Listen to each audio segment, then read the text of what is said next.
Hey students, it's time for another lesson. This one is going to be on how to add radicals again, but as opposed to yesterday, the radicals this time are going to have variables inside of them.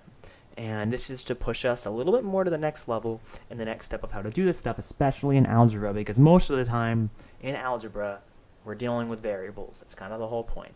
So, for starters, I put this problem up on the board for you, and let's take a look at it. It's 2 square roots of 8x plus 3 square roots of 8x. So what I want you to do right now is think, based on what we know about algebra, about really combining like terms in a sense, can we just off the bat add these together? And hopefully your answer is yes. And that is because they both are common terms. Both of them have the square root of 8x. On this side, we have 2 square roots of 8x, and on this side, we have 3 square roots of 8x. But they're both variations on the square root of 8x. Therefore, you can just add them together. So if you have 2 square roots of 8x and 3 square roots of 8x, and you add them,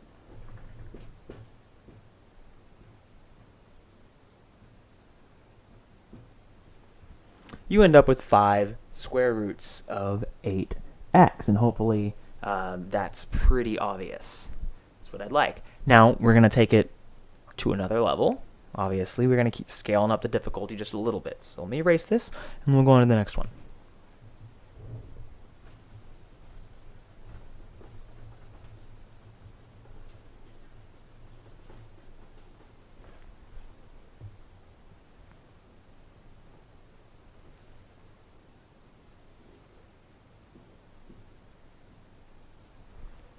Okay, to start out, before we get into adding them, I want to pose this question right here. What is the square root of x squared?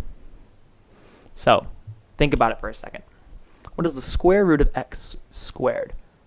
Well, hopefully, if you didn't know exactly what to do, you realize that we should break up x squared into its factors. So what are the factors of x squared? What do you multiply to get x squared? Well, you multiply x times x, right? That's what x squared is. So,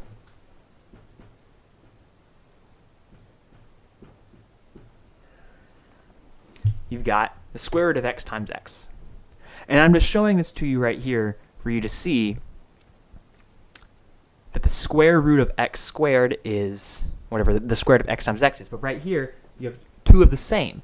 That means x squared is a perfect square, right? So if you take the square root of a perfect square, you get that one thing you multiply by itself to get that product. So if you multiply x times x to get x squared, the square root of x squared is x. That's just something that you guys have to get before you go on to the next step. And hopefully that makes sense, right? The square root of x squared is x because x times x equals x squared. All right, now we're going to move on to including some addition in these problems.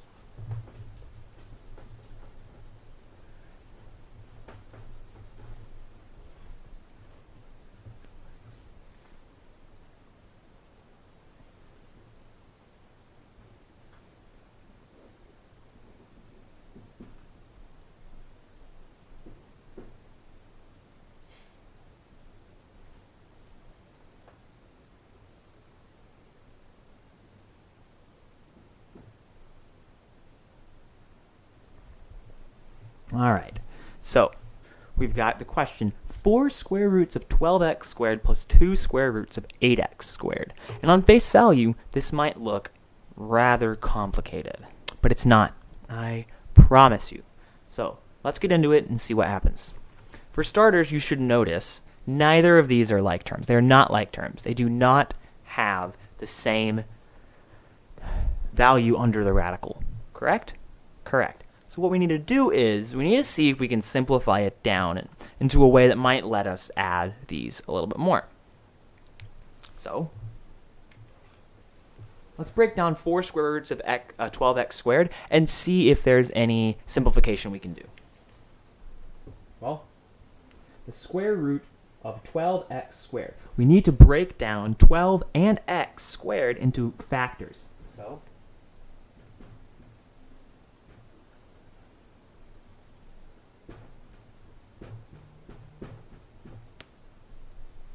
we've got this 4 square roots of 12x squared is the same as 4 times the square root of 4 times 3 times x, because 4 times 3 gives you 12,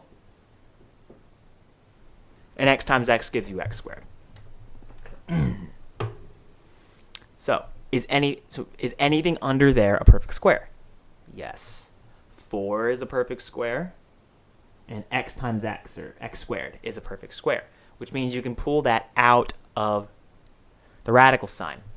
So take the square root of 4. Well, at first, let's rewrite it this way. 4 times the square root of 4 times the square root of 3 times the square root of x times x. Okay, so now you can see the square root of 4 is 2. Square root of x times x is x. So you take that 2, you take that x, pull them out. 4 times 2 times x times the square root of 3. That's the next step. 4 times 2 times x. Well, 4 times 2 is 8, times x is 8x. So you get 8x square roots of 3. 8x square roots of 3 is a simplified version of 4 square roots of 12x squared. Those are equal to each other. And the next step is to simplify 2 times the square root of 8x squared. Let's see what we can do there. Let me draw a little dividing line real fast so we can see the work. Okay, 2 times the square root of 8x squared. Well, we need to break 8x squared into its prime factors. Pause this video and see if you can do that, or at least break it into factors. Pause this video, see if you can do that. All right, let's see how you did. So let's break the square root of 8x squared down a little bit. We got 2 square roots of 8 can be 8 is the product of 2 and 4. So let's do 2 times 4. And then just like last time, x squared is the product of x times x. 2 times 4 times x. Is anything under, and then now let's rewrite it with each of them under their own radical signs. 2 times the square root of 2 times the square root of 4 times the square root of x times x. Well, the square root of 4 is a perfect square, and x squared is a perfect square, or x times x is a perfect square. So the square root of 4 is 2. The square root of x times x, or x squared, is x. So the 2 and the x come out, and we get 2 times x times the square root of 2. 2 times 2 is 4, times x is 4x. So we get 4x times the square root of 2. Okay, so this 4x times the square root of 2 is equal to 2 times the square root of 8x squared. It's just more simplified. So now, let's rewrite the expression with the simplified terms. We've got 8x times the square root of 3 plus 4x times the square root of 2. Now, hopefully you realize this is simplified. There's nothing else we can do right now. And why is that? Because the square root of 3 and the square root of 2 are not like terms. They're different values. And we don't know what x is, so we can't just find a decimal value and add them up. Not an option right now. So we're done. We're done right now. This is the simplified version of it.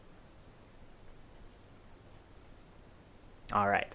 So let's do one more. I'm going to erase this. Let's do one more and see what happens.